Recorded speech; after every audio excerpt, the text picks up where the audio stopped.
aminareo anieny Tompo.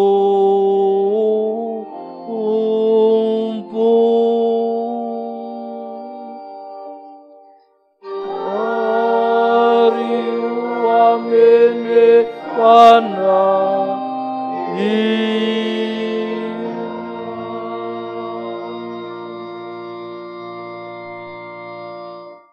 Alahady fafito manaraka ny trinité zao ry havana. Alahady voalohany amin'ny volana Aogositra, ny lohevitra ifampizarantsika mandritra izany volana izany dia ny hoe mahatoky hatramin'ny fahafatesana ny mino. Mahatoky hatramin'ny fahafatesana ny mino. Ny salamo fahenina amby folo amby zato, ho vakina amin'ny fandimby, ny arahantsika miantso sy midiran'ny tompo, ho araha amin'ny hira fahafitopolo amby zato, ny andininy voalohany fahatelo fahaefatra, ary tsy mipetraka isika raha tsy vita ny vavaka. Salamo fahenina amby folo amby zato, ny hira fahafitopolo amby zato, andininy voalohany fahatelo fahaefatra, ho vakina amin'ny fandimby izany salamo izaminy. Izaho tian'i Jehova satria efa nandreny feno fifonako izy.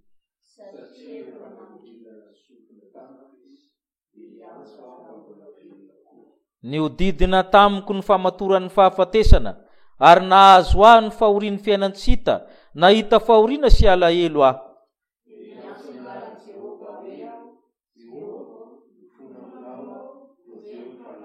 Mamindra fo sy marina Jehova, eny mianatra Andriamanitsika.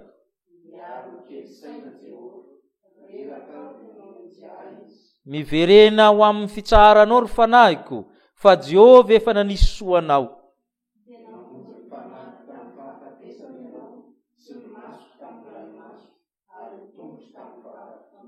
Andeha natrehan'i Jehova eo amin'ny taniny velona.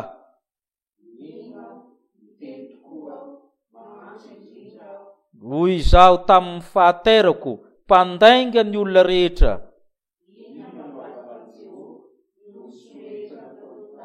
Andray ny kapoaka ny famonjena, ka iantso ny anaran'i Jehova.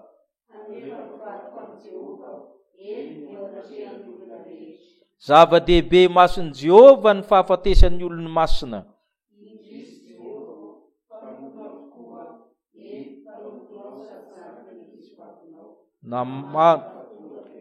Ianao no anaterako fanatim-pisaorana, ary ny anaran'i Jehova no antsoko.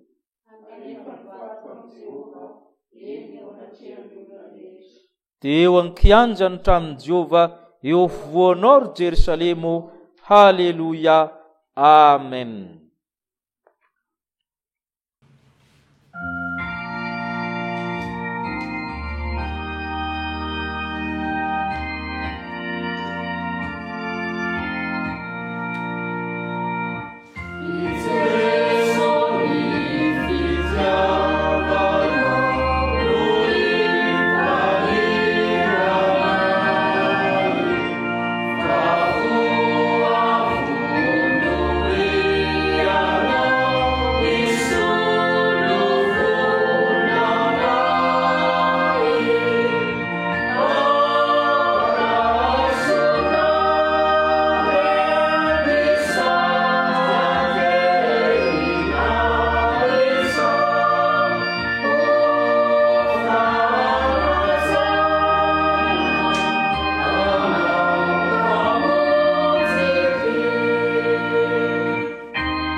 toka isika ivavaka.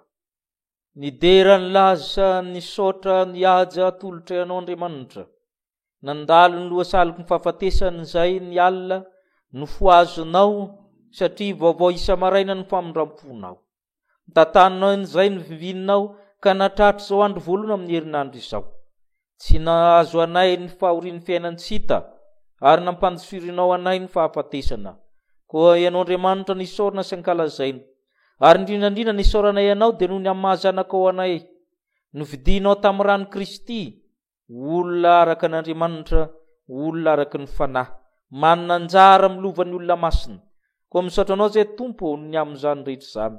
Betsaka koa ny soa ny raisinay, ary betsaka koa ny zavatra nilalovanay na ny soa na amin'ny tsara.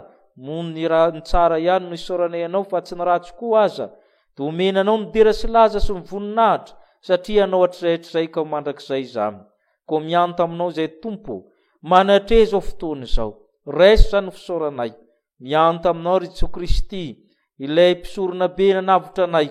Iraha ny fananao masina, anamasina anay, anamasina izao fotoana izao. Anamasina izay rehetra mandray izao fanompoam-pavahana izao.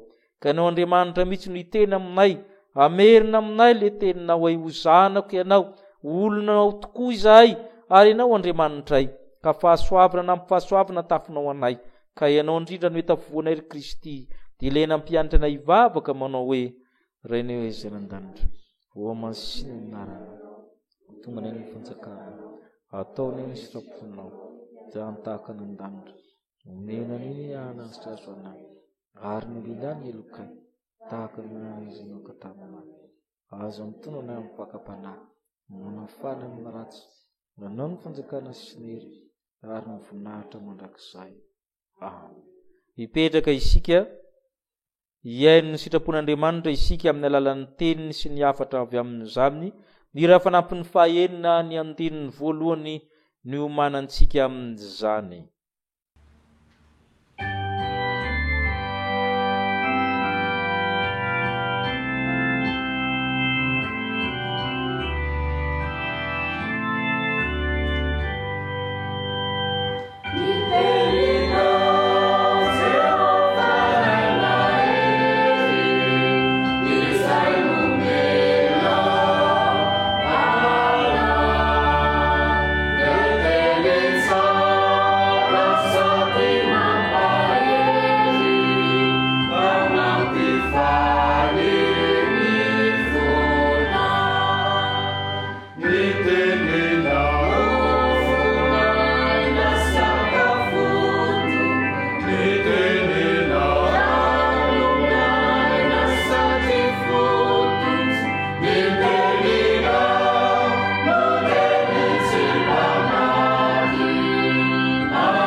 Teny voalahatra ho vakiana dia ao amin'ny bokin'ny Daniela.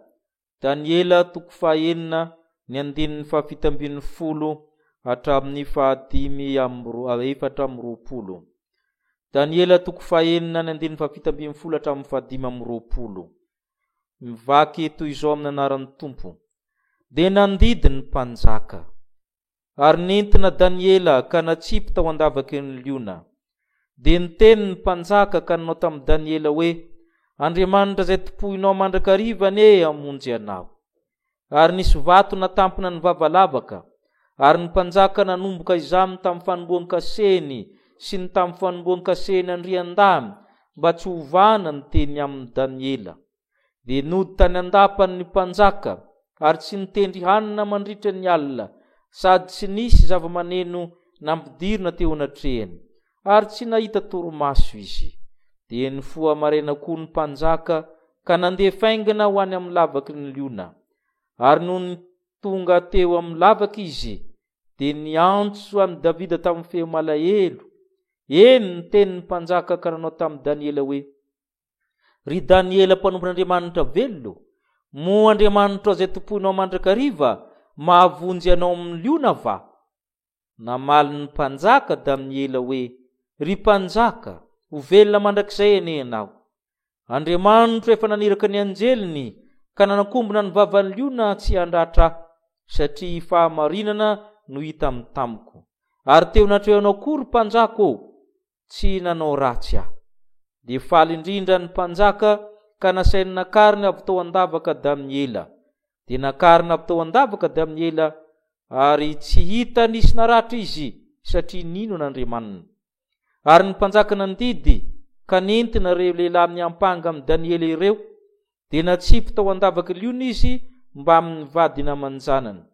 Ary ny liona nanan-kery taminy ka napatapaka amin'ny taolany, raha mbola tsy nipaka tamin'ny vody lavaka akory aza izy. Amen. Asan'Apôstôly toko 20, ny 7:20 hatramin'ny 4:20. Asan'Apôstôly toko 7:20, ny 20, ny 7:20 ka hatramin'ny 4:20. Asan'Apôstôly toko 20 manomboka amin'ny 7:20. Zany dia milaza ny anitra nataon'i Paoly ho an'ny olon'ny fiangonana tao Efesosy. Ary raha tany Mileto i Paoly, dia naniraka ankany Efesosy izy ka nampaka ny olon'ny fiangonana ankeo aminy.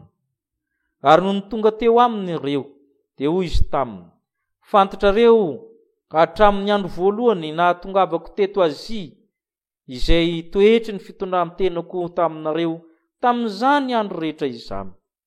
Dia nanompoako ny tompo tamin'ny fanetretena rehetra sy ny ranomaso ary ny fakapanahy izay nanjoa teo tamin'ny fanotreha amin'ny jiosy. Ka tsy mba nafeniko izay maso, fa nambarako sy nampianariko anareo teo mason'ny olona ary tao amin'ny isan-trano. Ary nambarako tamin'ny jiosy ny jentilisa koa ny fibebahana amin'Andriamanitra sy ny finoanan'i Jesosy Kristy tompontsika. Ankehitriny dia indro teram-panahy ankany Jerosalema, nefa tsy fantatra izay anjoa ahy aminy. Afa-tsy izay ambaran'ny fanahy masina amiko amin'ny isan'ny tanàna, fa isy famatorana sy fahoriana anjoa ahy, nefa tsy ataoko zavatra akory ny haiko mba havita ny alehako, dia ny fanompoana izay noraisiko tamin'i Jesosy tompo hanambara ny filazantsara ny fahasoavan'Andriamanitra. Amen. Hitsangana isika hiaino ny filazantsara. Ny filazantsara nosoratan'i Matio toko 2, ny 17:20 hatramin'ny 15:20. Matio toko 2, ny 17:20 hatramin'ny 15:20. Ary noho ny efa lasa nandeha ireo, indro nisy anjelin'ny tompo niseho tamin'i Josefa tamin'ny nofy ka nanao hoe, mifoaza ianao ka ento ny zazakely sy ny reniny, dia mandosira any Egipta ary mitoera any ambara-pilazoko aminao, fa Herode efa hitady ny zazakely ho vonona. Dia nifoy izy ka mitondra ny zazakely sy ny reniny raha mbola alina, dia lasa nankany Egipta. Ary nitoetra tany izy ambara-pahafatin'i Herode, mba hatanteraka izay nampilazain'i Jehovah ny mpaminany hoe, nantsoko hiala tany Egipta ny zanako.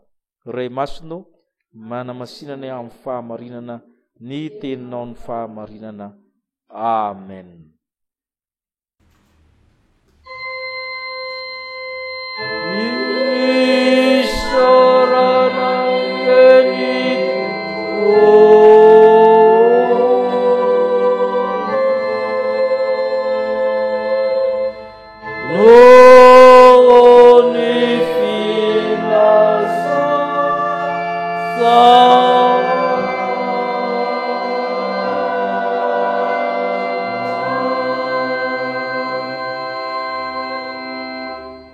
Vavaka isika.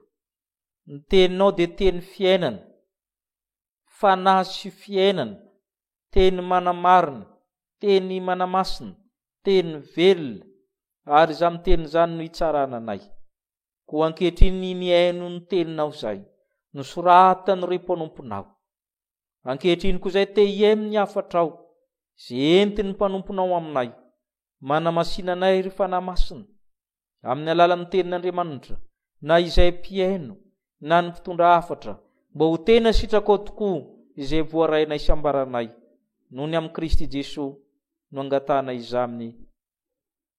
Amen. Ny rafanampin'ny fahaenina teo, ny amin'dininy faharoa raitsika mialohan'ny hafatra avy amin'ny tenin'Andriamanitra.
Petraka ianareo. Mbola mitombona amintsika rehetra ny fahasoavana mba amin'ny fiadanana avy amin'Andriamanitra raintsika sy Jesosy Kristy tombontsika.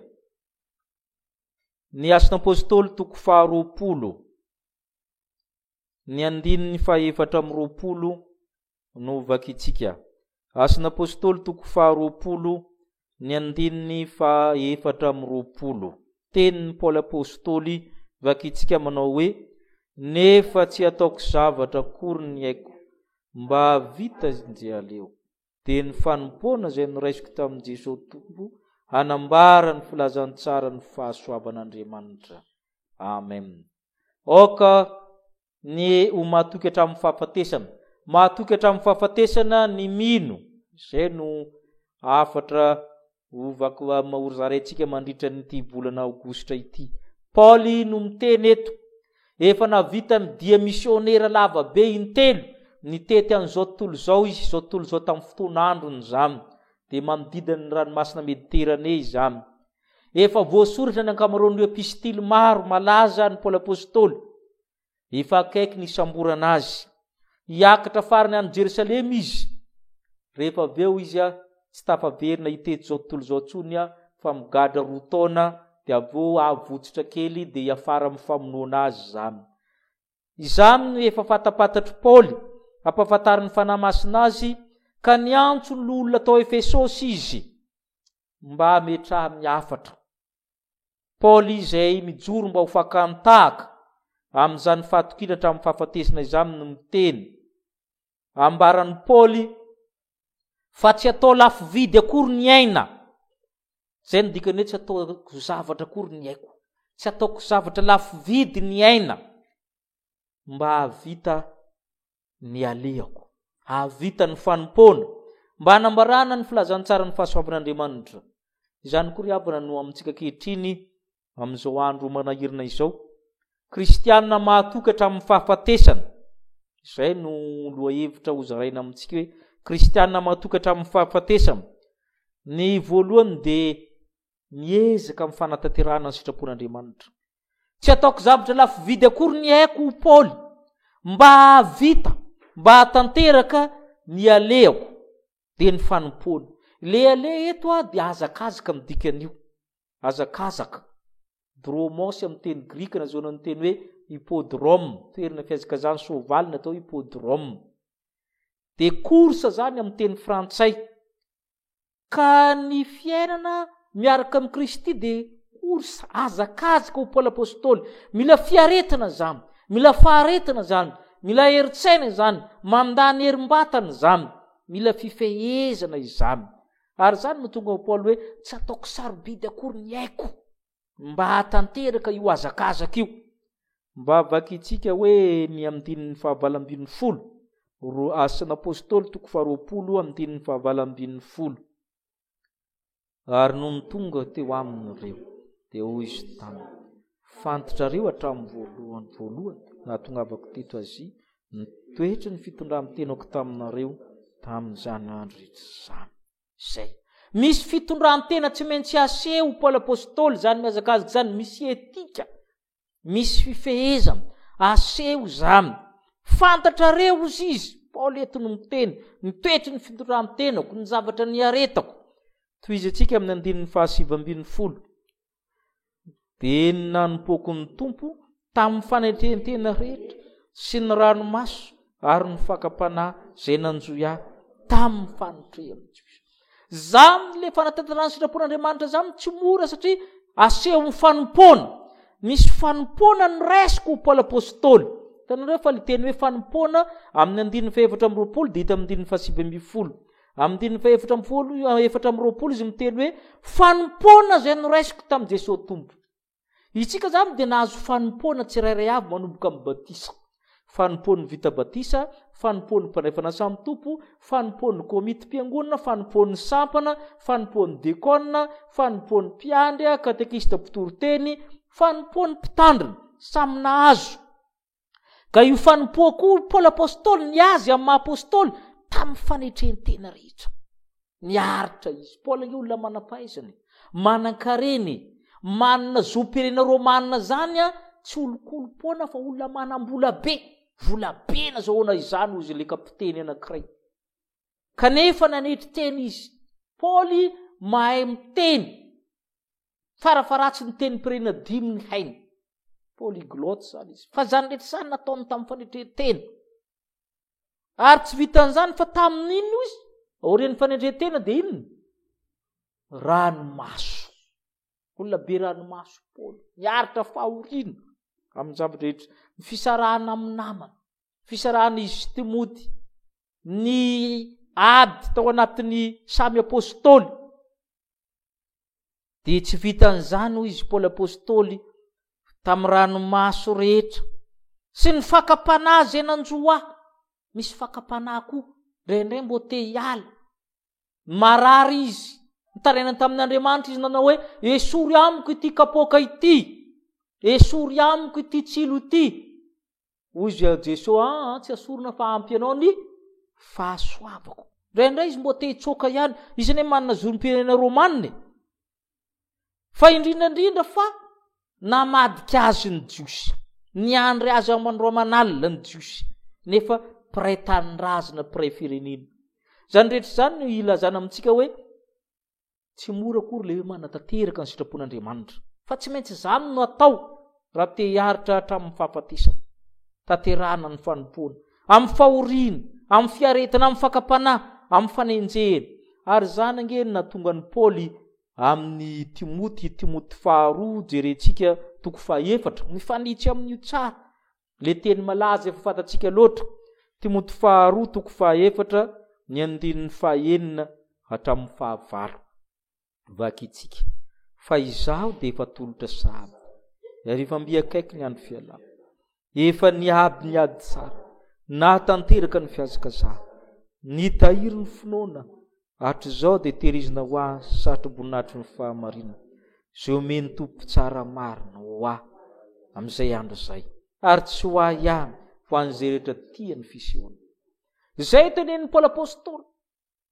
Ady ny fiainana. Azakazaka ny fiainana. Misy zavatra tehirizina. Manahirana zany. Fa tsy maintsy tanterahana sitrapon'Andriamanitra. Ary tahaka izany no mahatonga azy miteny amin'ny Asan'Apôstôly eto. Hoe misy ny fanatanterahana sitrapon'Andriamanitra no mantelo raha te haritra hatramin'ny fahafatesana. tsy vita nipetrapotsiny raha mipetraky tsika tsy manao sitrapon'Andriamanitra tsy maharitra amin'ny fahafatesana fa ny hafanampo amin'ny fanatanterahany sitrapon'Andriamanitra na zao tsika miaritra ny zavatra rehetra. Ary zany ny fanompoana io maro karazana.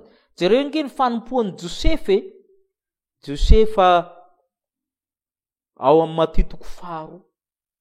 Indray manko adidintsika Josefa fa i Maria foana no tenenina tahaka ny fetin'ny ray sy ny fetin'ny reny ange io matetika ny reny fetin'ny reny malaza be fa le fetin'ny ray laoka namboarany de vita fa tsy hitatsika koa ny fijalian'ny ray ao ambany ao zay mibata le reny sy le zanany fa le reny mitrotro no hita.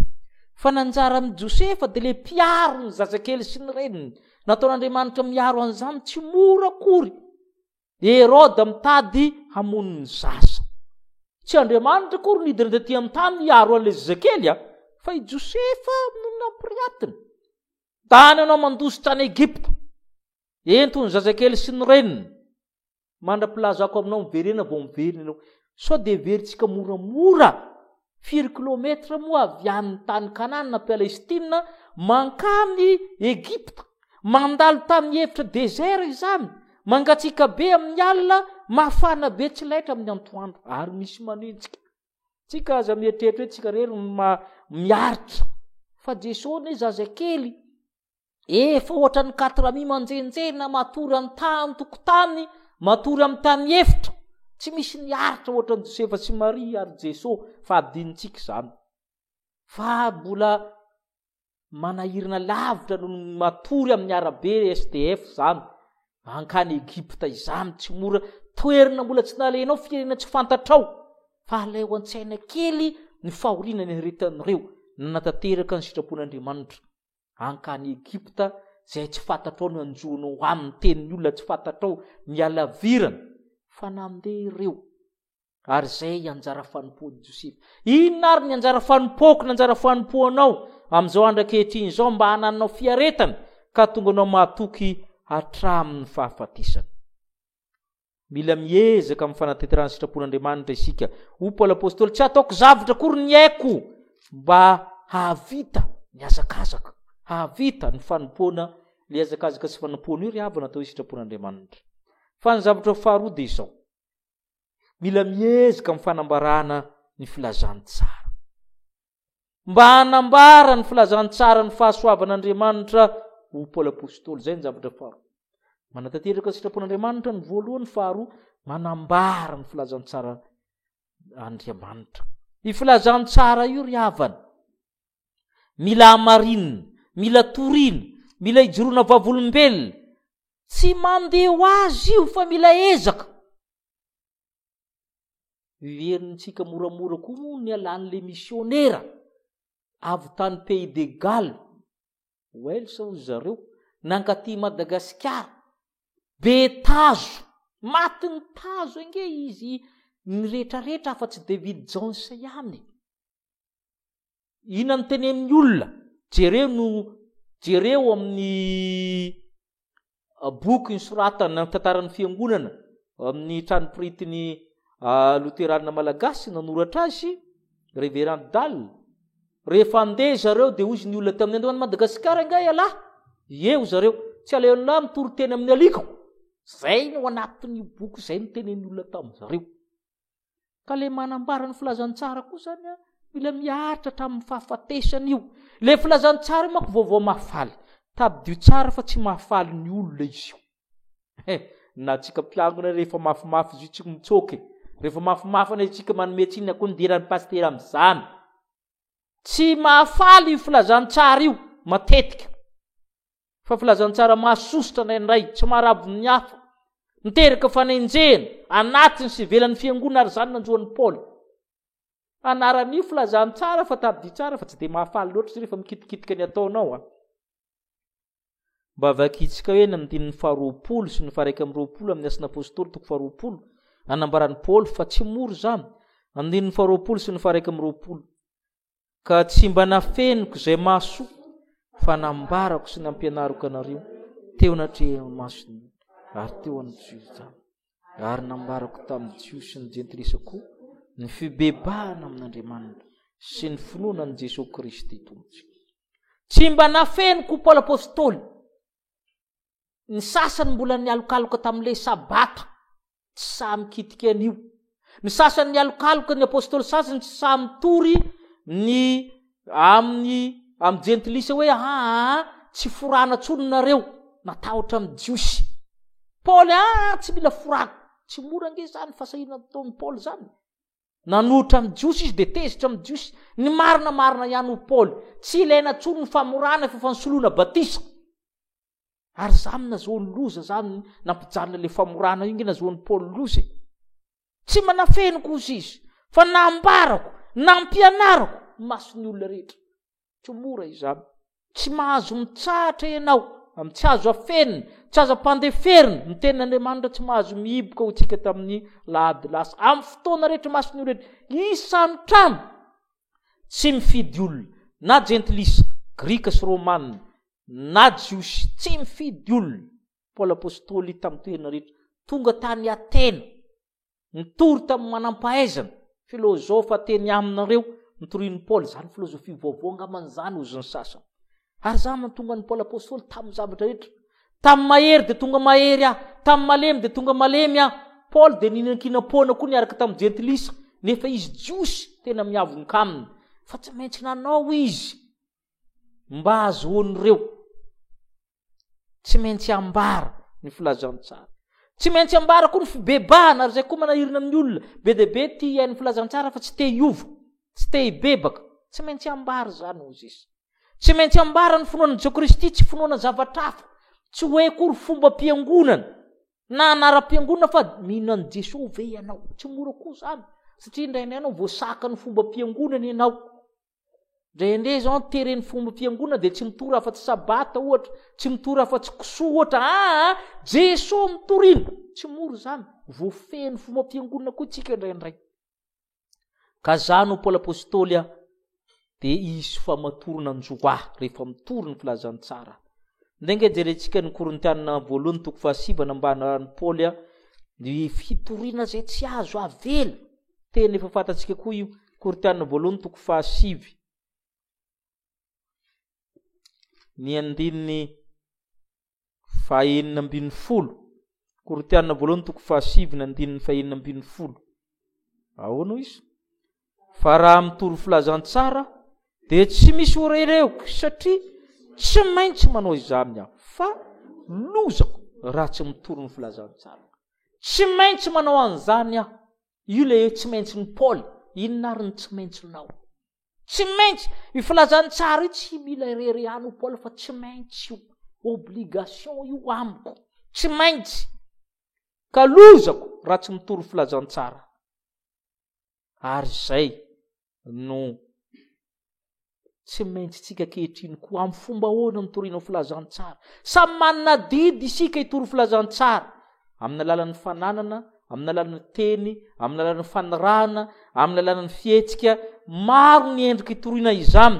Fa ny olona tsirairay de manana didy hitory izany filazantsara izany. Inona ary no ataonao amin'izany filazantsara izany? Ka ho matoky hatramin'ny fahafatesana. Kristianina matoky hatramin'ny fahafatesana. Voalohany manatanteraka ny sitrapon'Andriamanitra. Faharoa manambara ny filazantsara. Ampiaritsika amin'ny fiaina amin'ny Daniely zany. Daniela hendrindrindra tamin'ny mpanapaka rehetra. Izy zany vahiny tany Babilôna. Nampianarina izy de nahay moatra n'izy rehetra. Nahay. Nialina ny sasany. Ary eo le mila fijoroana. Nitoriany zareo tamin'ny mpanjaka izy. Fa mivavaka moatra ny 3 isan'andro. Zany hoe ny olona tamin'izany fotoana zany tsy mahazo mivavaka moatra ny isany ataonao mivavahana amin'ny sampy ny amperora Babilônana na ny mpanjakan'ny Babilônana rahateo. Ka Daniely nanao foana de hitan'zareo de samborina. Na tsy mpitanandavaka ny liona. Tsy mora kory zany. Ty azy le mpanjaka fa tsy azo ovana ny didina voaka ny mpanjaka. De tsy maintsy natsipy izy. Izy andiny tsoratra masina vitsivitsy arahantsika. Manomboka amin'ny dininy fa 1:20. Afantaranao fa Daniel dia tena mitoro tamin'ny mpanjaka io. Le tenin'ny mpanjaka ane vakitsika. Ho vakiko ny voalohany dia nareo mamaky ny tohiny. Ary no tonga teo amin'ny lavaka izy dia niantso an'i Daniela tamin'ny femalahelo. Eny ny tenin'ny mpanjaka kanao tamin'ny Daniela hoe: ry Daniela mpanompon'Andriamanitra velona, moa Andriamanitra izay tomponao mandrakariva, mahavonjy anao amin'ny liona va. Ile mpanjaka zany mahalala midikan'izany fa mandrakariva dia maninona? Manompon'Andriamanitra Daniela. Zany hoe le ako ny zavatra atao amin'ny Daniela zany tonga ao amin'ny mpanjaka le zalahy tena mivavaka. Zay ny antony fanontaniana. Hitan'ny mpanjaka fa tena mpanompon'Andriamanitra izy. Ary zay le mitory. Tsy voatery amin'ny vava. Fa amin'ny zavatra nataonao dia fantatry le mpanjaka ty fa tena zay. Ary namaly Daniela aveo. Vakitsika amin'izay ny andininy 2:20. Namaly ny mpanjaka Daniela hoe: ry mpanjako, ho velona mandrakizay. Andriamanitra efa naniraka ny anjeliny ka nanakombona ny vavan'ny olona tsy anatra, satria fahamarinany hita amin'ny tany.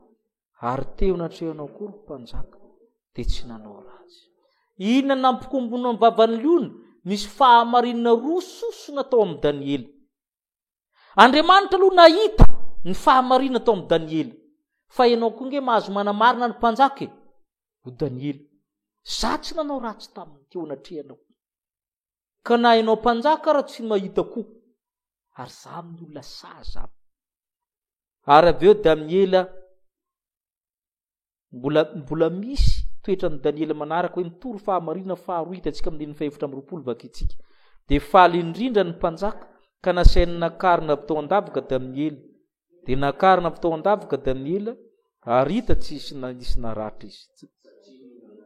Satria naninona hozy izy? Nino an'Andriamanitra. Zay. Nino an'Andriamanitra izy. Nanambara ny fahamarinana izy. Fa le olona ny ampangazy rehefa natsipina ninona hozy isika? Tsy tonga tamin'ny farany vodilavika kory dia fa lany. Satria sady tsy marina no tsy maninona? Tsy mino mazava ho azy. Ary zay ry havana no tadiavin'ny tompo ankehitriny hoe tanterao ny sitrapony tahaka ny Daniela, tahaka ny Paul, tahaka ny Josefa. Ieretanao fahoriana zany. Fa aoko matoky hatramin'ny fahafatesany ianao ka miezah amin'ny azakazaka, amin'ny fahoriana, amin'ny fanompoana, fatanterahana sitrapon'Andriamanitra. Ary ambarao mandrakariva ny filazantsaran'Andriamanitra izany amin'ny fotoana rehetra amin'ny olona rehetra ary amin'ny olona manontolo. Ho an'Andriamanitra ireny ny voninahitra. Amen.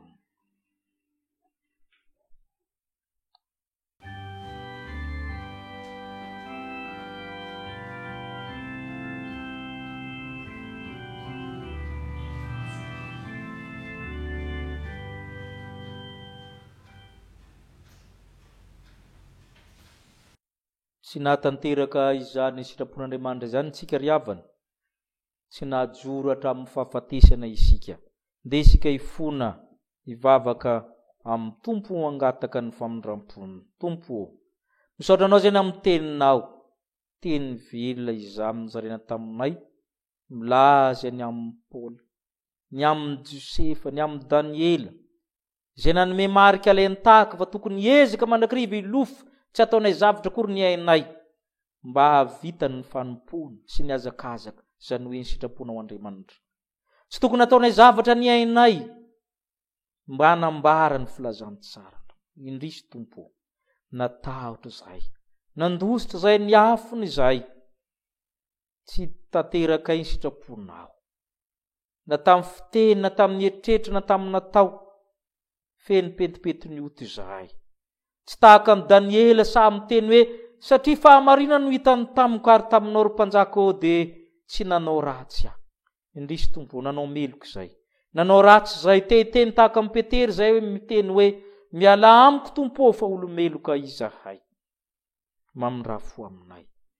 Tsy nanambara ny filazantsara koa zay fa naibokay ato anatinay ny filazantsara. Torohevitra zay tompo amin'ny fomba mety hitoriana ny filazantsara. Tsy amin'ny teny ahany fa amin'ny fomba maro samihafa. Mamindrafo aminay ry tompo. ny amin'ny fahotanay, tsy na amin'ny fahotanay ihany fa ho an'ny zanakay, ho an'ny havanay n'aiza anaiza angatany mivavaka kehitriny, na akaikinay na lavitra iananam-pitan-dranomasina mamindraha fo amin'izy ireo tahaka amin'ny Joba. I Joba Andriamanitra raha vao mandeha lavitra ny zanany dia mifona sy manao fanatitra izy noho ny fahotana sy tsy fantatra izay ataon'izy ireo aminy. Ka mamelany helokaina amin'ny fahotana izay fantatray tsaronay, na ny fantatray na ny tsy fantatray, na ny tsy tsaronay, na ny ataony hafa na ny nataonay. Sasao madio izy avakely karidiovy ny fonay mba fahotana. Ny amin'ny rano Jesosy Kristy irery aminy no anandratanay izany fifonina izaminy ao amin'ny fanamasin izay mifona aminay ny amin'ny fitaranana tsy azo tononona mankany amin'ny ray. Amen.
Babaka fifonana ny ira faharoa amby enimpolo amin'ny efajato ny andinin'ny voalohany faharoa fahadimy, roa amby enimpolo amin'ny efajato andinin'ny voalohany faharoa fahadimy.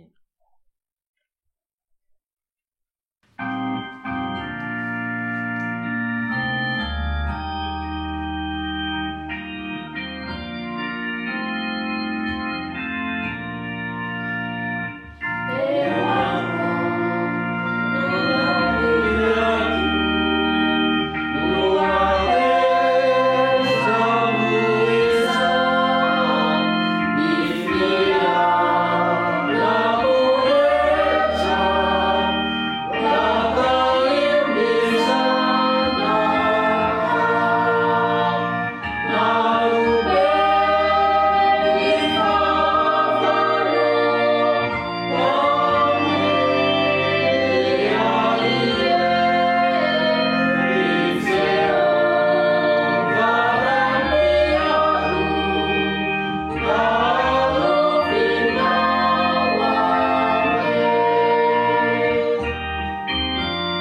ho antsika zay mibebaka marina tokoa vonina hiaritra miaraka amin'ny tompo hatramin'ny fahafatesana reny sady voninahitry ny fiainana mitsangana reny teny somafaly fa mafany fahotantsika ny tompo. Ho ny tompo aminao mety manadiny ny zanany monony va ny vehivavy ka tsy hamindra fo amin'ny zanaka naloky ny kibony?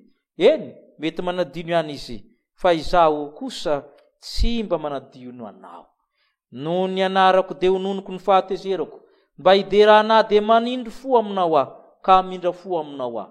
No zany ary havana de voavela sy voafafa avokoa ny fahotantsika no ny anaran'i Kristy Tompo, koa samia midiran'ny Tompo ianareo.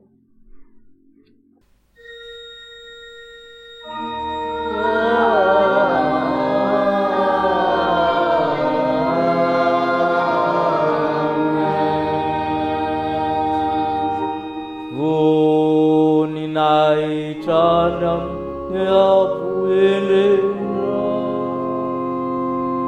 ho an'Andriama anitra.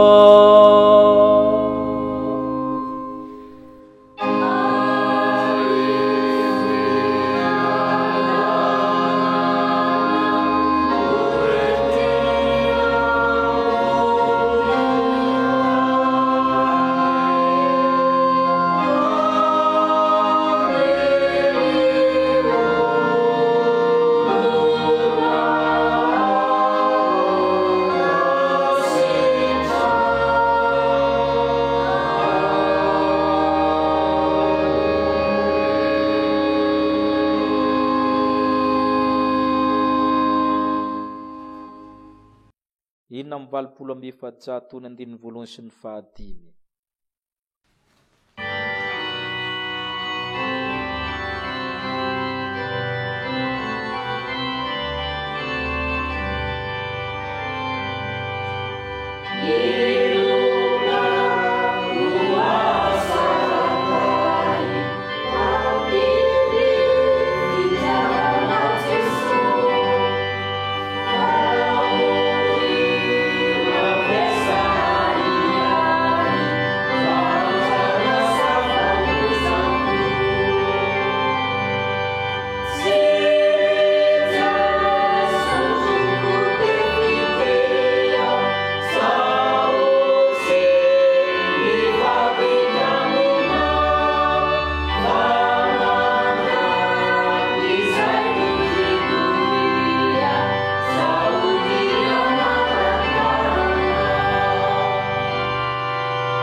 Ivavaka isika misaotra anao zay tompony amin'ny fahasoavanao fa novavilanao eloka koa ankehitriny vonina izay atoky hatramin'ny fahafatesana anatanteraka ny sitraponao amin'ny azakazaka ataonay ety ambonin'ny tany ety na amin'ny fanompoanao anatin'ny tokantrano, fanompoanao amin'ny fiangonana, fanompoana amin'ny firenena araka izay sitrako tokoa ka hiaritra ny zavatra rehetra ary indrindrandrindra anambara ny filazantsara ny fahasoavanao Andriamanitra.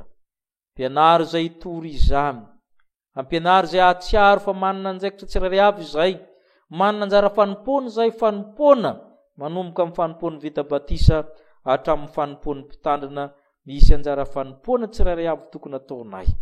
Ho hainao Andriamanitra ampatoky anay hatramin'ny fahafatesana, fa hainao Andriamanitra ny miaraka aminay manome anay ny satroboninahitra ny fiainana.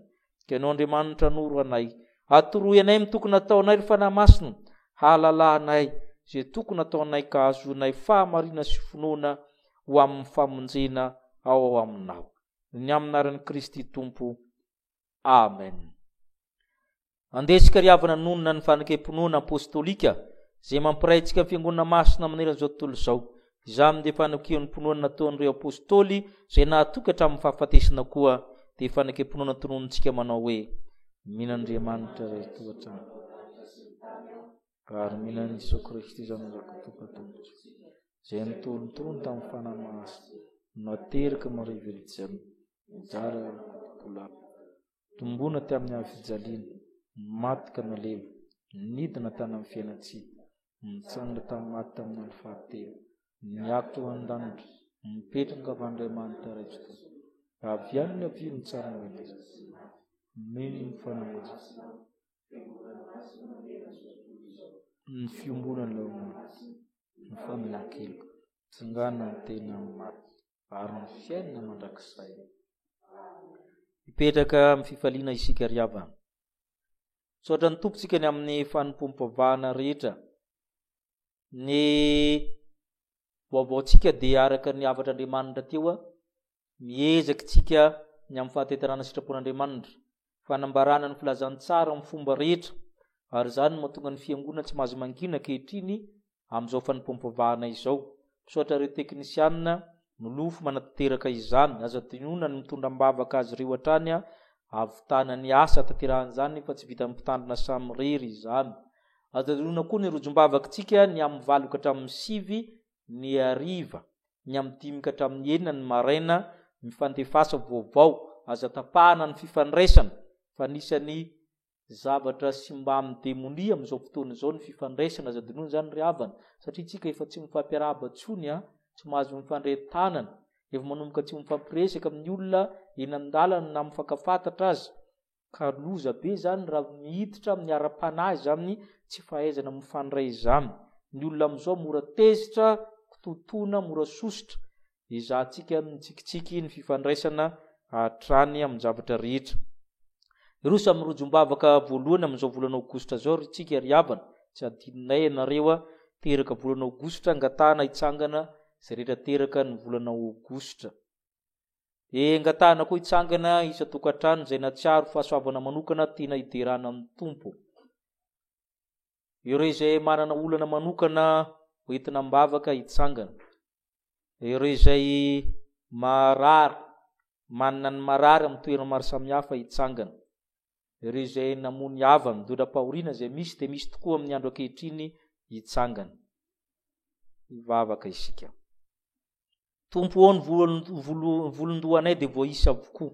Moatra noho ny tsitsina maro zahay, ary tafina moatra noho ny voninkazo. Ka izany no nahatratrarany tsingerin-taona ny reto teraka volana Aogositra reto. Misy ny tsy nahatratra izany, fa ireto ny nahatratra ka mideranao ireo mankalaza anao manome voninahitra anao. Safidy hiara-mbombavaka aminay izy ireo ankehitriny mba hideranao Andriamanitra izany tombon'andro nomenao anay. Ankehitriny amin'izao andro ny fiboina zao ry Andriamanitra dia tsapanay ny sarobidin'ny rivotra omenao, ny fahavelom omenao, satria izahay na mitoetra trano ary matahatra fahafatesana, mandeha amin'ny arabe toa manandidina anay ny anjelin'ny fahafatesana. Ko raha mbola nomenao tombon'andro zay nahatratra izao volana Aogositra izao miaraka amin'ireo tavanay, arabaina izy ireo amin'ny anaranao, menao andro lava rovanao amin'ny ratsy. Misaotranao koa izay tompony amin'ny fahasoavana nomenao. Nomenao fahasitranana maro be ireo sitrana, nanavotra ny ainy tsy dinanandavaka ianao, nanasitrana ny ainy ianao. Eny misaotranao koa izay ny amin'ny ara-piarahamonina fahasoavana, ao ny navita ny asany andeha hisotro ronono, tamin'ny fiangonana, tamin'ny firenena, tamin'ny asana. Ianao Andriamanitra navita izany miaraka taminy, izany midingandava izany. Koa mideranao ireo mankalaza anao ny amin'izany. Misaotranao izay ny amin'ny renazy 5 ianao ny nanome izany. Misaotranao izay ny amin'ny fahasoavana ara-kasa, ara-ponoana, ara-piarahamonina, ara-panana nomenao, ary taony tsy nampoiziny, taony nampoiziny satria nangatahany taminao. Izay rehetra menao azy mba tsy ho very, voatahiry amin'ny anaranao. Betsaka koa nefa ny manana olana ankehitriny amin'ny fiadavana asa eto an-toerana sy any ivelany, amin'ny fikarakarana taratasy maro samihafa ara-panjakana, na amin'ny fonenana, na amin'ny asana, na amin'ny fianarana, amin'ny zavatra maro samihafa. Ao ny very asa, tsy anasa raha teo efa nisy. Ao ny dirany trosa, ao ny olana ara-pianakaviana, ara-tokantrano, ara-pitsarana, ara-piaramonina. Tompo, aseho ifantananao tsy fofa mahavonjy, ny sofinao tsy mba lalan-dalovana fa mahare, na hareny fitarainy ianao ka indra fa midina hamonjy azy. Koa matoky izay tompo fanome vahaolana ianao. Misy ny marary, tratry ny arety mandringana ankehitriny. Ao koa ny marary amin'ny aretina maro samihafa, any amin'ny hopitaly, ao amin'ny tokantrano, ao ny marary nefa miasa, ao ny amin'ny fiara fitaterana ankehitriny. No Andriamanitra hikasika azy ireo amin'ny tananao feno olatra, hanasitrana ny marary, hanome hery ny fanafody ampiasaina, hampitombo ny finoana, ka hanavotra azy amin'ny nifiny liona tokoa ianao. Misy ny donam-pahoriana moa ny havana, amin'ny fahasarotana amin'ny fikarakarana ny taratasiny izany, amin'ny fitaterana, tsy afaka manatrika izany ny havana mantsakaiza noho ny fahamehana ara-pahasalamana. Tiadiny kambotsy ny mpitondra teny ianao, ka manana hevitra heverana azy ireo hitondra fiadanana fa tsy lozana ny fanantenana hatramin'ny farany.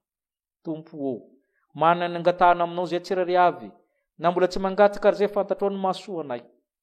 Iza moa no angatahany zanany mofoka hanome azy vato, hazan-drano, solona mena rana, mahalala izay mahasoanay tsirairay avy ianao, ka omeo anay araka ny habe ny famindramponao. No ny amin'ny anaran'i Kristy irery ihany. Amen. Tratry ny tsingery taonareo dia mirary soa indrindra. Amarina izao fotoana izao ry havana isika amin'ny hira fa raiky amin'ny 370, ny andininy voalohany sy ny fahaefatra alohan'ny tsodrano, ny andininy fahaenina aorian'ny tsodrano. Raiky amin'ny 370.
Tanteran'Andriamanitra aminao izao tsodrano izao.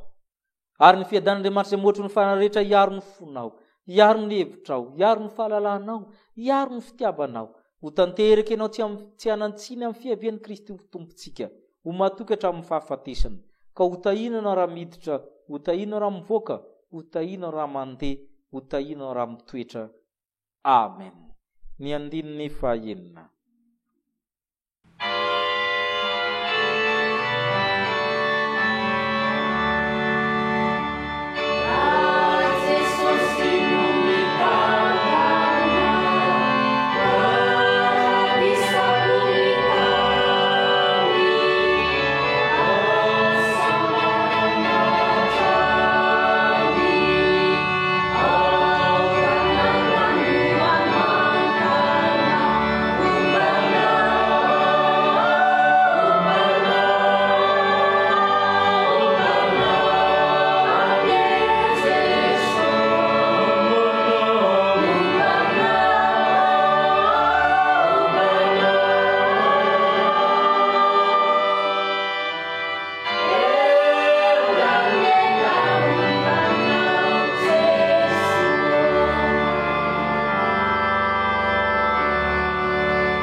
ipetraka ivavaka mangina isika.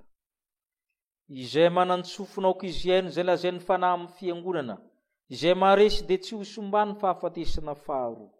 Nefa tsy ataoko zavatra akory ny aiko, mba havita ny alehako de ny fanompoana zay noraisiko tamin'i Jesosy Tompo anambara ny filazantsara ny fahasoavan'Andriamanitra. Aoka ho matoky hatramin'ny fahafatesany ianao, de omeko anao ny satro-boninahitra fiainana. Ho an'Andriamanitra irery ny voninahitra. Amen.